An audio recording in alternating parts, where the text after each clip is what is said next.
Hola amigos de Deporte UNAM, bienvenidos nuevamente a un ciclo de conferencias sobre psicología del deporte y el impacto de la pandemia en nuestros estudiantes universitarios deportistas. Pues les damos la bienvenida una vez más, gracias a la Dirección General del Deporte por facilitarnos este espacio, a la dirección por supuesto.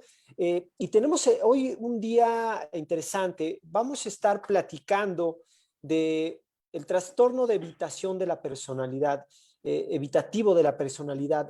Para ello, hoy contamos con la presencia del psicólogo del deporte César Belmonte, quien él es parte del equipo de psicólogos del deporte que integran el grupo interdisciplinario precisamente de psicología del deporte de la Dirección General del Deporte Universitario. ¿Quién mejor para conocerlo? Que nos platique sobre este trastorno de evitación? Voy a leer brevemente su reseña, su currículum. Es César Eduardo Belmonte, él es egresado de la FES Zaragoza de la carrera de Psicología, especialista en adicciones por la UNAM, maestrando en terapia familiar sistémica en el Instituto Crisol. Él tiene una gran experiencia como jugador de fútbol americano, grandes reconocimientos, novato del año, jugador ONEFA, uno de los mejores linebackers en su posición que él jugaba, de los mejores linebackers de la UNEFA, bueno, reconocido como uno de los mejores 300 jugadores en la historia de la liga. También tiene una trayectoria como entrenador, actualmente docente y psicólogo del deporte de Pumas de la universidad, del equipo de Liga Mayor. Y como docente, bueno, también es responsable, coordinador académico del diplomado Bases de Psicología del Deporte que se imparte en el CED, que es el Centro de Estudios del Deporte en la UNAM. Docente e investigador en Psicología del Deporte y de la conducta adictiva. No solo fútbol americano, interviene en gimnasia, fútbol, básquetbol, voleibol, clavados, halterofilia, atletismo. Bueno, tenemos a César con una gran experiencia para hablar del tema. Y pues te doy la bienvenida, César. Muchas gracias, Carlos. Muchísimas gracias nuevamente. Pues contento, ¿no? Estoy muy contento aquí de nuevamente estar en este espacio de la universidad, de la Dirección General del Deporte Universitario y obviamente pues compartirlo contigo, ¿no? Nuevamente compartir contigo todas estas experiencias, todos estos conocimientos, pues la verdad es que me agrada mucho. Claro. Pues sí, Carlos, estamos aquí con todo esto. Fíjate que les voy a contar de manera rápida, así resumida, qué ha pasado con todo esto, por qué hemos decidido hablar del trastorno evitativo de la personalidad. Y es que hace ya muchos años, en algunas lecturas, cuando yo empezaba con esto, me daba cuenta que hay algunos factores que llevan, por ejemplo, en aquel momento a las lesiones. ¿Qué es lo que pasaba con las lesiones conscientes, inconscientes? Que además, en la parte de las lesiones, así específicamente, veía que había a veces de manera consciente, a veces de manera inconsciente, una evitación por competir o incluso por entrenar. Y esta evitación se daba justamente por eso. De manera consciente, cuando yo decía, o algún jugador en el fútbol americano, que es exactamente lo que yo practicaba, y entonces veíamos que había algún tipo de problema de no entrenar, es decir, no está fulanito, no está sultanito, entonces, ¿qué pasa con ellos? Se lesionaron y en qué momento, yo me preguntaba en ese momento, ¿y por qué se lesionaron? ¿Qué pasó? ¿No? Y bueno, pues resultaba verlos en la enfermería, verlos con el doctor, con una lesión que muchas veces era inventada. Y lo que yo fui recabando en aquel momento como estudiante de psicología era que evitaban la carga, así lo quise decir, así lo quise interpretar, y evitaban la carga física que podía haber dentro del entrenamiento. Obviamente en todos los deportes tienen su carga específica de volumen, intensidad, bla, bla, bla, bla, bla, bla. Y había en algunas ocasiones en donde la gente inconscientemente, los jugadores, los deportistas, ya en la práctica también, no solamente como jugador, como entrenador, sino también como psicólogo, que se evitaba la carga, se evitaba sentirse mal, había algún tipo de problema con respecto a eso. Entonces me metí a ver qué había y entonces lo encontré como esto, como un trastorno evitativo de la personalidad. Y había rasgos, comportamientos, conductas que los veía muy similares. Y es ahí donde me meto, encuentro esto, lo voy cerrando y lo encontré en el deporte, ¿no? Así tal cual en el deporte, con estas conductas de las que ya hablé hace un momento. Y entonces, pues, a mí me gusta mucho hablar de las lesiones. Tuvimos ya un programa acerca de las lesiones. Y, y bueno, no solamente se representan las lesiones, ¿no? Sino también podemos verla en otras partes, en otras conductas, en otras actitudes de los deportistas. Y pues bueno, al final de cuentas todo esto se vuelve interesante.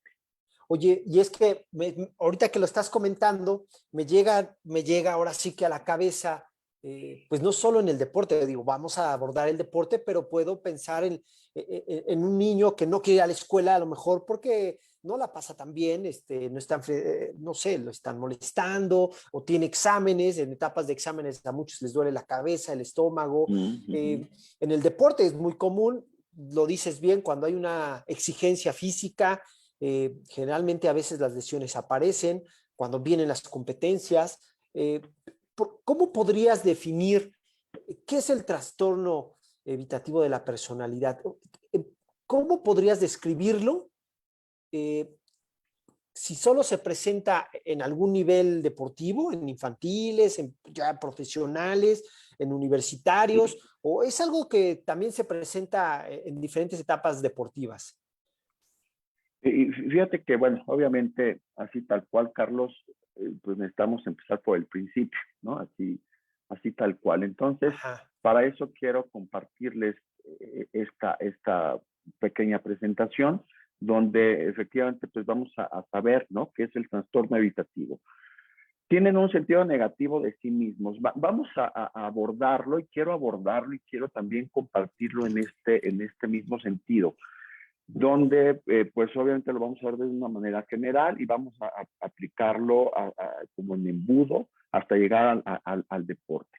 Entonces, tiene un sentido negativo de sí mismos, o sea, las personas, quienes lo padecen, tienen un sentido negativo de sí mismo, asociado con un profundo sentimiento de insuficiencia e inhibición en el establecimiento de relaciones interpersonales íntimas.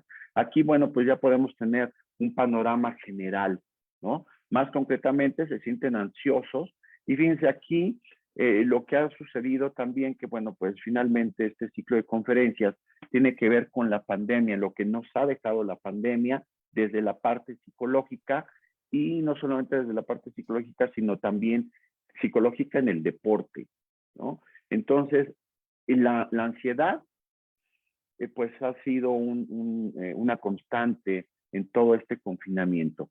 Hay ansiedad, se sienten inferiores, socialmente ineptos y poco atractivos. Obviamente esto, quiero aclararlo, se da ya en un aspecto extremo, es decir, donde obviamente tiene un comienzo, pero digamos que en una escala de 1 a 10 estaríamos rayando entre el 9 y el 10. Okay, No muy bien. necesariamente si estamos en el 5, si estamos en el 4, obviamente tomando esta parte analógica del ejemplo, en donde podemos sentirnos así, pero cuando estamos en el extremo es cuando podemos empezar a tener algún tipo de alerta de saber cómo podemos tratar, ¿no? Por lo que se avergüenzan con facilidad. Aquí hay otra parte importante, un rasgo importante de la vergüenza, del aislamiento social, que haciendo un diagnóstico diferenciado, como se hace, por ejemplo, podemos encontrar que en otros trastornos, por ejemplo, trastornos ansiosos o esquizoides incluso, que también estamos hablando de cosas extremas, pueden estar parecidos. Sin embargo, en este análisis, en este diagnóstico diferencial podemos determinarlo de manera bien. Son tímidos, reservados, tanto en situaciones profesionales como sociales, y evitan estas situaciones sociales, profesionales, tienden a evitarlas, aún deseándolas. Y aquí, por ejemplo, podemos encontrar que a pesar que el deportista quiere hacerlo, necesita hacerlo, sabe que tiene que hacerlo, lo desea hacer, pero sin embargo lo evita por miedo al ridículo o a la humillación. Este es un factor importante dentro de todo esto, porque además en nuestros regresos, en los regresos que estamos teniendo, que vamos a tener a partir de ya en una semana, 2 semanas, vamos a empezar a ver cómo regresamos en forma física. Y obviamente no solamente en forma física, también en forma mental. Y ese miedo que podamos tener al ridículo, a la humillación, a no estar exactamente como yo quiero estar, que esa es una parte, creo, importante, muy básica, pues, para nuestros regresos, ¿no? Y buscan contextos que no incluyan a otras personas, ¿de acuerdo? Entonces, digamos que esto es en un primer momento.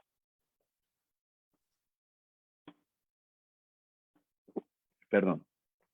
Y bueno, pues entonces, ahondando algunos comportamientos que pueden manifestarse, sensibilidad excesiva a las críticas y al rechazo, y entonces, como entrenadores, como parte importante del regreso, también necesitamos evitar estas críticas, estos rechazos que a veces nosotros no sabemos como entrenadores cómo van a regresar, cómo se va a regresar, y entonces tendemos, oye, ven, estuviste un año en casa y no pudiste y ver cómo vienes, tu forma física, etcétera, etcétera, ¿no?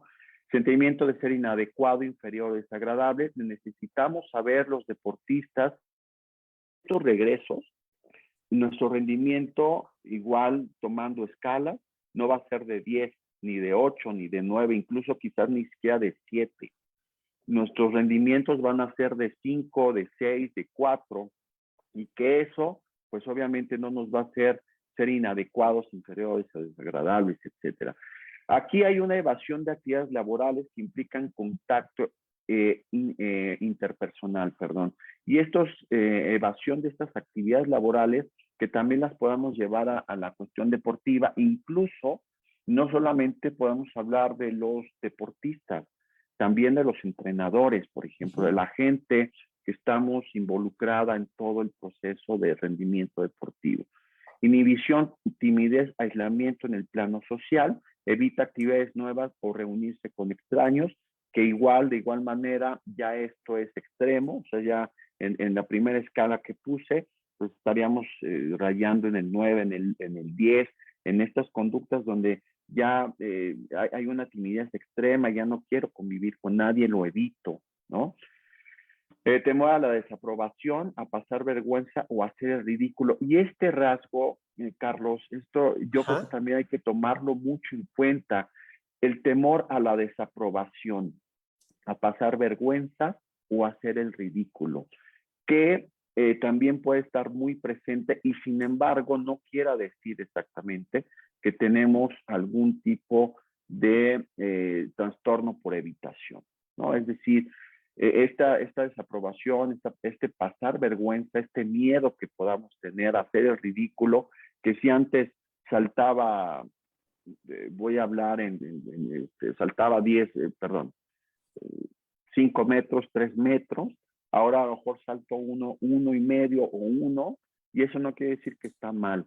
Eso no tiene que dar vergüenza, es una cuestión muy natural que hemos tenido porque además los entrenamientos han sido diferentes, no han sido como siempre los desarrollamos, ¿no? Y bueno, entre los problemas críticos que se observan en el ámbito deportivo, por ejemplo, como son los trastornos de sueño, como son los del estado de ánimo, que son, digamos, más comunes, se encuentran las conductas de evitación vinculadas con la ansiedad, o miedo condicionados a estímulos externos o internos, es decir, que pueden ser cognitivos o somáticos. Toda esta ansiedad que puede causarnos el regreso, el haber estado confinado, el estar incluso todavía confinados, y esto que se puede representar, por ejemplo, en algún tipo de lesión, en algún tipo pues, las más comunes, ¿no? Los desgarres, los tirones, que son muy característicos de la actividad deportiva, y con frecuencia estas conductas no son objeto de atención clínica en otros contextos. Hace unas semanas hablábamos, bueno, se hablaba, porque yo no estaba, yo estaba de espectador, hablábamos de la psicología clínica del deporte. Obviamente existe la psicología del deporte, existe la psicología clínica, y la psicología clínica del deporte pues viene también a dar respuesta a esto, ¿no? A poder tener psicólogos del deporte que tengan también formación clínica. Y entonces poder detectar estos casos, y no solamente detectarlos, sino también tratarlos. Por ejemplo, que en algún sentido muy básico, quizá, no básico, perdón, a lo mejor no es exactamente la palabra, pero que estos malestares, estas ansiedades que pueda haber derivado de la práctica deportiva, pueda llevar a pensar que, bueno, pues la respiración y una técnica de respiración, a lo mejor dentro de la parte más básica de la psicología del deporte. Sin embargo, si persiste, ¿qué hacer? Si el psicólogo del deporte lo podemos tratar así, o necesitamos a alguien que tenga formación clínica y además sepa de deporte, que también estas partes se vuelven importantes, llegando incluso a inducir el abandono de la actividad. Entonces, aquí necesitamos tener mucha sensibilidad, ser muy observadores, para que esto no se vuelva un abandono de la actividad. Yo pienso que las competiciones que haya en este año van a ser muy irregulares. Obviamente no vamos a tener a los mejores atletas, no vamos a tener las mejores versiones, eso es lo que yo considero, por la preparación que hemos tenido, que no se ha interrumpido efectivamente, pero que sin embargo ha sido diferente. Entonces, esto poco a poco podemos irlo llevando de manera tal que no lleguemos a este abandono del que se habla aquí. Y bueno, por último, más bien eso era lo último, ¿no? Y bueno, todo esto englobado, podemos empezar a tener algunos signos y síntomas que nos pudieran llevar, también que nos pudieran ayudar a determinar cuáles son lo que necesitamos estar atentos para tener en cuenta en estos regresos. Oye, César, y ya con esta explicación van saliendo muchas cosas que sin duda tenemos que ir indagando cada uno. Este trastorno es un trastorno que es genético, es decir, se nace con él de acuerdo a un rasgo de personalidad, o se adquiere producto de la mala experiencia, a lo mejor en un evento, no sé, una relación con un entrenador, una práctica de un entrenamiento, la interacción con otro jugador, en fin, una mala experiencia, o es la combinación de ambos. ¿Cómo pueden hacer? ¿Por qué se desarrolla? Fíjate, Carlos, esa es una pregunta bien importante, muy interesante. Sin embargo, no encontré al menos algo que pudiera determinarnos si tiene una parte genética, una parte heredada. Es algo que se va desarrollando como estructura de personalidad, ¿no? Obviamente, cuando hablamos de un trastorno, repito y quiero insistir mucho en esto, estamos hablando de este extremo, de llegar a un extremo. Sin embargo, estos estructuras de personalidad, como vamos formando nuestras estructuras, dentro de estas mismas, pues vamos desarrollando algún tipo de timidez, algún tipo de relacionarnos de manera diferente en la parte social, por ejemplo, en la inhibición, ¿no? Y entonces eso pues se va desarrollando, y cuando llegamos al deporte, el deporte, digamos que dentro de las bondades que tiene, tú y yo lo sabemos, mucha gente la que nos ve y escucha sabemos que el deporte pues forma, es un potencializador de valores, es bondadoso en cuestiones de relación psicosocial, bla, bla, bla, bla, bla, bla. Y entonces, cuando vamos teniendo eso, podemos abrirnos un poquito más ante esta quizá inhibiciones o el contacto social, pero que se puede incluso potencializar también con el deporte. Porque fíjate que hace rato hablaba del miedo a la carga. Ujú. Los bueno, sabemos que puede ser aversiva la carga, ¿no? Es decir, eh, todo lo que yo siento cuando tengo, eh, cuando tengo, bueno, no cuando tengo, perdón, voy a corregir. Cuando siento los latidos del corazón, siento que la respiración se me agita, entonces eso puede ser aversivo y necesito o quiero evitarlo. Entonces lo evito, así tal, digo, Ajá. hoy no voy a entrenar y lo hago, ¿no? Entonces ahí es donde hablo exactamente de esto, que se puede potencializar con esto, ¿no? Justamente con esto, y que además, por ejemplo, en estos momentos como, fíjense que se puede tener incluso similitudes con lo que llamamos miedo al éxito, Ok. ¿no? La famosa naifobia. Eh, puede tener algunas similitudes, sin embargo, no es lo mismo. No que este miedo al éxito, este miedo en donde ya Ajá. estoy así a punto de llegar y por alguna razón hay un boicot. Oye, César, y es que hablando de experiencias que pueden generar una situación, ahorita me llegan a la cabeza muchos momentos, muchas situaciones donde hay algunos deportistas que el entrenador lo refiere así, oye, es que esta persona justo cuando le toca cardio, justo cuando le toca trabajo de pesas, esta persona cuando le toca enfrentarse con alguien, cuando vamos contra cierto equipo, parece que no quisiera porque en ese momento todo le sucede precisamente para no enfrentar. Podemos estar hablando de este trastorno ya identificado a un momento muy particular. Sí, sí, así tal cual, Carlos, justamente así tal cual, en un momento muy particular. No, Hay, no, perdón, escucho, no, te escucho, perdón. y fíjate que cuando hablamos, porque tú y yo sabemos, quienes nos dedicamos a la psicología del deporte, sabemos que lo más común escuchar de los entrenadores durante la entrevista es, eh, entrena muy bien, lo hace muy bien en el entrenamiento, lo hace perfecto y fluye. Sin embargo, cuando está en la competición, es cuando parecía que es otra persona. Todo lo que hacía, y eso es muy común en la Sí, psicología del sí, sí. deporte, lo encontramos como algo muy común. Y así con lo que tú haces particularmente, necesitaríamos ver las conductas que se desarrollan desde antes.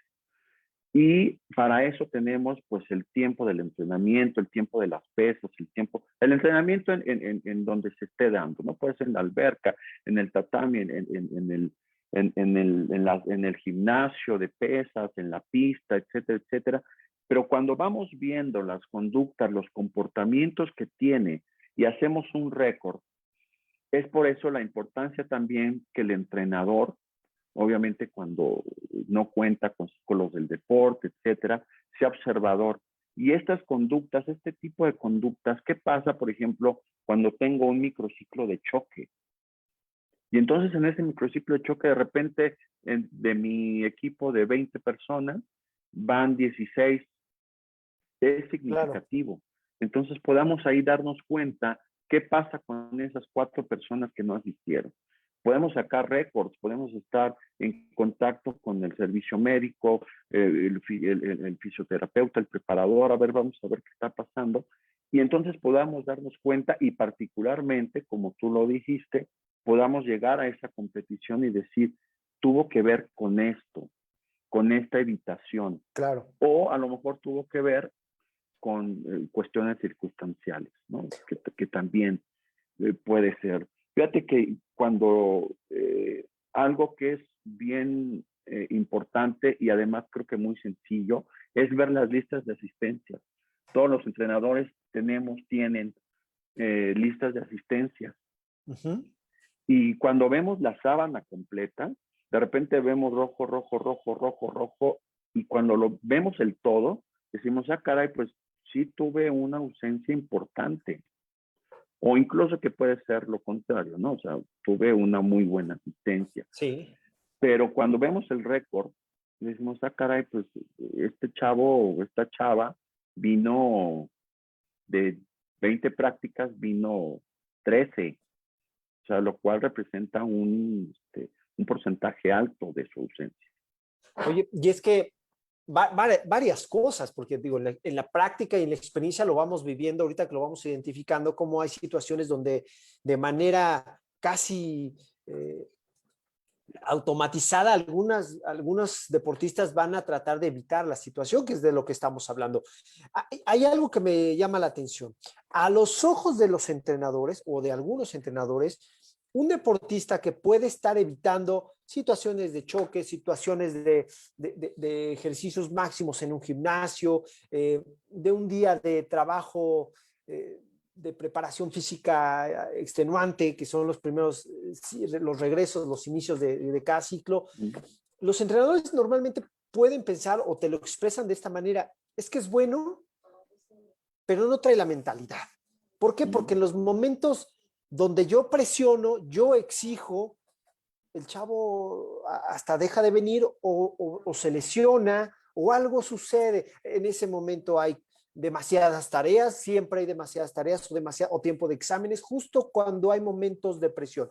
Hoy conocemos, César, que el deportista que se aproxima al éxito, que tiene un éxito progresivo, pues es un deportista que, lejos de evitar, enfrenta la situación. Pero también sabemos que pues hay deportistas muy buenos que de alguna manera pueden no gustarles. Estaremos hablando de deportistas que no tienen el perfil, porque así te lo expresan los entrenadores. Es que si no le gusta el dolor, por decir algo, o el cansancio, o exponerse, no sirve para esto. ¿Será ese pensamiento radical? ¿Habrá algo que se pueda hacer? ¿O de plano no trae el perfil y le damos la vuelta a ese deportista? ¿O hay salvación para estos deportistas? Claro, y fíjate, Carlos, igual, lo que planteas es muy interesante, muy, muy interesante porque podemos encontrar de ambos lugares, ¿no? O sea, de ambas partes. Existen, según José Lorenzo González, por ejemplo, dice que hay un perfil de un deportista exitoso, así tal cual. Él Sí. lo dice así en sus libros y dice que, bueno, el deportista exitoso necesita tener todas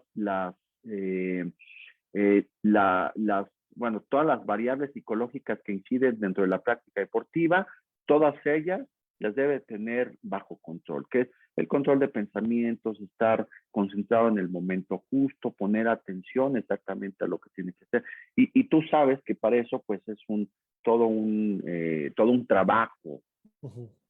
nada más como para arte de magia se hace y punto, ¿no?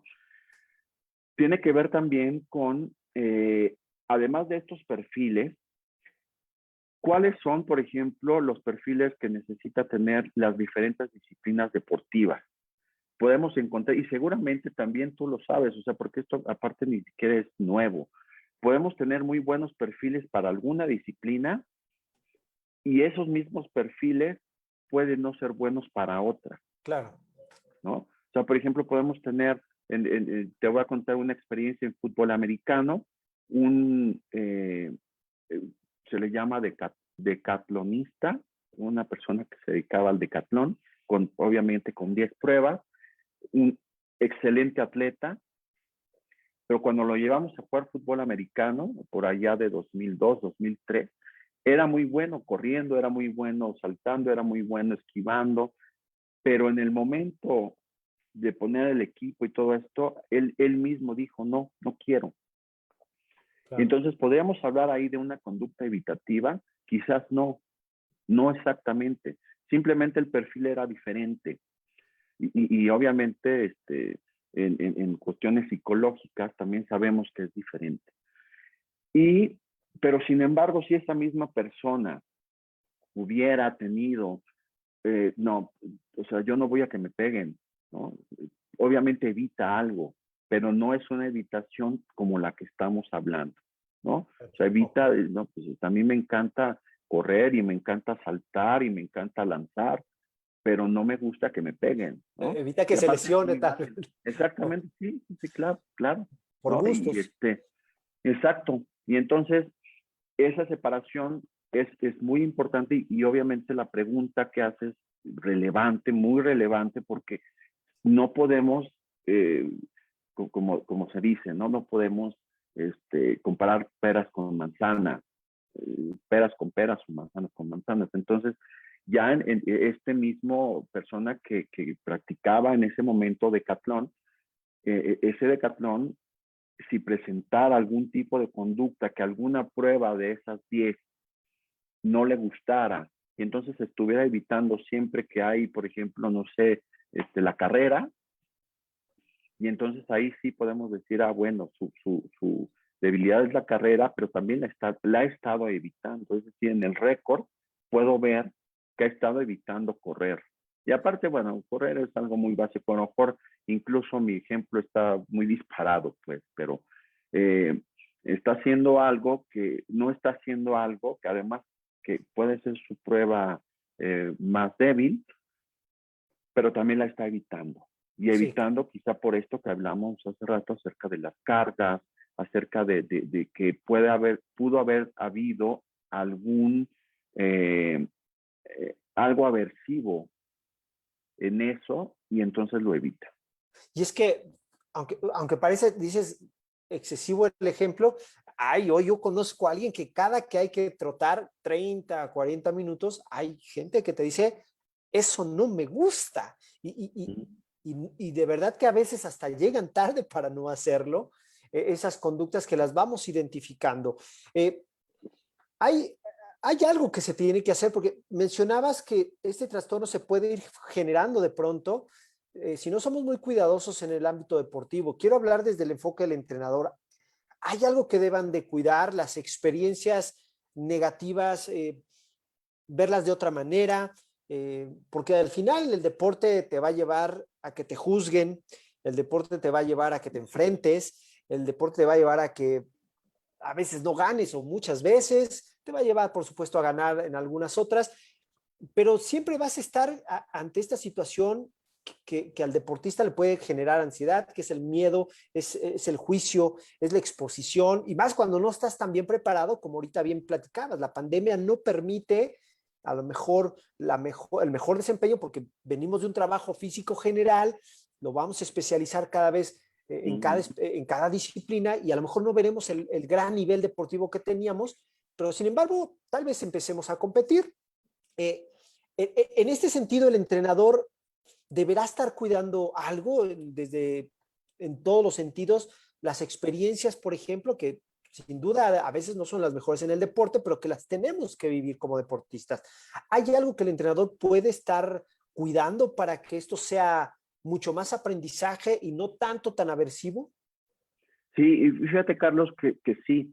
Aparte de esto que ya decía, de estos controles que obviamente los entrenadores tienen, o sea, no son algo que podamos decir, se lo recomendamos, se lo sugerimos que lo hagan. O sea, ellos tienen el control de la gente a la que entrenan y entonces podamos ir teniendo estos récords, ¿no? De asistencia. Como tú bien decías ahorita, ¿no? Y hay gente que hoy es el día fuerte, ¿no? Vamos a pensar que teniendo esta curva, el miércoles en una semana tipo, el miércoles sea la carga más alta. Y los miércoles falte, ¿no? Pero además de eso, él o ella tuvieron algún tipo de experiencia mala el miércoles. Y lo quiero poner así específicamente en un ejemplo que todos podamos tener. Tuvo esa mala experiencia porque además de no poder hacer las cosas, que pudo haberse sentido avergonzado, avergonzada, hubo pues como decimos, ¿no? Ponemos el dedito ahí en la llaga. Y entonces, oye, ¿y qué te pasa? ¿Y por qué no? ¿Y tú? Y entonces, todo esto, lo que le decimos a los deportistas, pues obviamente incide directamente en su psiquis, en su emoción, o sea, no hay otra parte. Entonces, vimos al principio cuáles son las características. Son personas ansiosas, son personas inhibidas, que tienen culpa, o incluso, por ejemplo, ¿no? Podemos terminar algún partido, alguna competencia, y de repente lo que pasa es que lo hicimos muy bien, pero sin embargo, por ejemplo, ayer, ¿no? Ayer el juego, la Europa League se define por un penalti de muerte súbita, de igual manera el juego de anoche, se define por un último patada de penal, y de repente puede haber esto de, híjole, pues es que aquel por no prepararse, es que, y ahí viene, ¿no? Ahí viene esto, y entonces lo evito. Oye, te toca tirar un penalti, Carlos. No, gracias. No me dejes en No, último no, lugar. exactamente, y no me lo dejes. Y aparte no quiero tirarlo, ¿no? Y ahí hay una conducta evitativa, por ejemplo. Y, y hay solución, César, digo, porque como deportistas, pues luego, mucho nivel, el nivel que tengas, pues de pronto el rival, el compañero, el entrenamiento también te pone a temblar de pronto. Sí, cómo no. Estamos hablando de estas conductas evitativas, seguramente muchos, la invitación es a reflexionar qué tanto lo tenemos. ¿Hay alguna solución? Digo, si estamos teniendo algo como deportistas, ¿hay algo que pueda hacer como deportista? ¿Hay algo que pueda hacer como entrenador? Digo, ya lo estás manejando, ¿no? Como entrenador, pero como Sí. deportista puntualmente, ¿hay algo que podría hacer? Sí, sí, sí, y claro que hay que hacer. Obviamente, cuando se tiene este trastorno evitativo de la personalidad, pues la psicoterapia, ¿no? Existe la psicoterapia psicodinámica, existe la terapia cognitivo-conductual también, y bueno, en casos ya extremos, como estos de los que hablo del 9 o 10, pues incluso hay hasta medicación, ¿no? Estamos hablando ya de estas partes de acá donde sí se puede hacer. Fíjate que encontré dentro de toda esta preparación un trabajo que se hizo directamente con el psicólogo o la psicóloga en aquel momento, ¿no? Donde una corredora de 1500 metros. Y en los 1500 metros, pues todos sabemos que es una prueba de medio fondo, ¿no? Que son alrededor de, eh, híjole, como 3 vueltas, no, 4 vueltas a la pista, más o menos, aproximadamente, y que pues obviamente necesitan tener un ritmo, un buen ritmo durante toda la carrera, etcétera, etcétera. Y a la corredora, lo que le pasaba es que en la segunda vuelta tenía inmediatamente una reacción fisiológica, que era de perder el aire. Y esto también causado por la ansiedad. Y entonces se le detecta este problema de evitación, pero el entrenador, curiosamente, fíjense, perdónenme, por favor, ay, una disculpa, por favor. No, no te preocupes. Eh, el entrenador lo que hacía era provocarle mayor ansiedad. Es decir, Presionar. mediante el trabajo, exactamente, presionarle, y mediante el trabajo psicológico se vio y se detectó más bien, se detectó que en esa vuelta segunda, cuando iba a cumplir los 800 metros, era cuando venía una parte ansiosa, pero además de esa parte ansiosa, ella lo evitaba, lo cortaba y decía, no puedo, no puedo. Incluso así se reporta tal cual. No puedo. Ella, incluso cuando paraba, decía, es que no puedo, es que no puedo. El trabajo fue, ya sabes, con las técnicas psicológicas, con esta parte que finalmente son cognitivo-conductuales, la llevó a cambiar esa mentalidad del no puedo al puedo, pero mediante momentos en donde no le decía exactamente el tiempo. Y entonces, si tomamos este tipo de ejemplos, podamos ver qué día es cuando tenemos más problemas de asistencia, de rendimiento incluso, y entonces podemos empezar a detectar. Cuando empezamos a detectar como entrenador esa parte, podemos, bueno, yo siempre lo digo así, tenemos el chance, tenemos la oportunidad de cambiarlo, de modificarlo, porque ya sabemos en dónde se presenta. Que aquí hablamos, por ejemplo, de una corredora de 1500 metros, hablamos de la detección exacta de dónde se presentaba mayormente la ansiedad, pero que también podamos encontrar nosotros en cuál de estas partes de la práctica, durante nuestra práctica, se presenta una disminución de rendimiento. Y además, obviamente, saber si tiene que ver con esto, con esta evitación, porque vamos a pensar que estamos corriendo la milla y de repente alguien cae por ahí con el tobillo y otra persona se para, y entonces estamos hablando que la carga efectivamente está haciendo que se evite. Claro. Se evite toda la sintomatología que pueda tener esa misma carga. Claro, y entonces estás hablando de algo que el entrenador debe de identificar y que también, lo dices muy bien, también corresponderá, por supuesto, al deportista, pero también el entrenador tendrá algo que empezar a ajustar para ayudar precisamente al deportista, porque también podemos observar que en esos momentos, también lo comentas, lejos de medio facilitar o ayudar, el entrenador puede caer, porque lo sabemos, en el extremo contrario, decir, presiono entonces más, eh, hago más esfuerzo en la gente, le exprimo más, le exijo más, como en esta idea de va a tener que darle la vuelta a esa situación porque solo así va a funcionar. O sea, nos queda claro que hay dos alternativas, el entrenador también que tendrá que ajustar, que no necesariamente exigir más en esos momentos de flaqueza va a ayudar al deportista, a lo mejor algunos, no sé si todos, pero hablamos de que el entrenador también va a poder o deberá tener que hacer esos ajustes.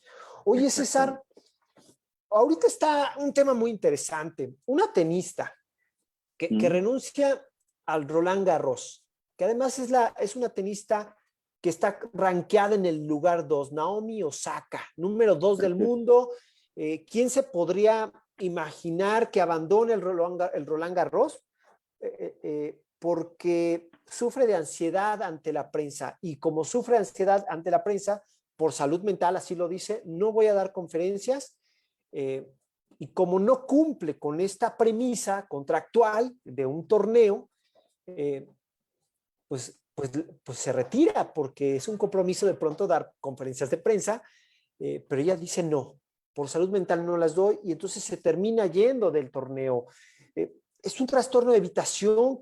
¿Qué sucede con este tema de Naomi?